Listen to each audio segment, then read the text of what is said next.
কেউ কারো রিজিকে ভাগ বসায় না, কেউ না। আমরা অনেকে মনে করি যে আমি ওকে দিলাম, ওকে খাওয়াইলাম, আমি বোধহয় খাওয়াইলাম। না, সে আপনারটা খায় নাই, সে তার রিজিকই খেয়েছে। আমাদের ঘরে আমাদের বন্ধু বান্ধব আসে অনেক সময়, আমাদের ঘরে অনেক সময় অতিথি আসে, তাদেরকে আমরা আপ্যায়ন করি, তাদেরকে খাওয়াই। আসলে সে আমারটা খায় না, সে কারটা খায়? তার নিজেরটাই খায়।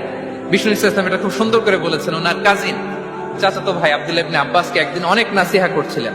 করতে করতে এক পর্যায়ে তিনি বললেন, ওয়া আলাম, ইবনে আব্বাসকে বলছেন, ওয়া আলাম আন্না মা আসাবাকা লাম ইয়াকুন লিইখতিআক ওয়া মা আখতাআকা লাম ইয়াকুন লিইউসিবাক।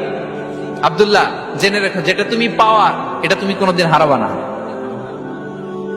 যেটা তোমার হওয়ার কথা ছিল ওইটা তুমি কোনোদিন মিস করবা না।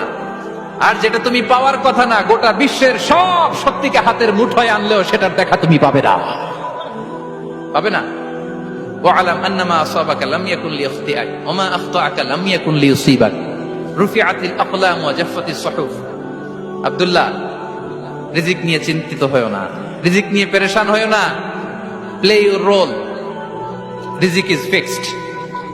যেটা তুমি পাওয়ার তুমিই পাবা, যেটা তুমি পাওয়ার কথা না চেষ্টা করেও সেটা তোমার কাছে আসবে না।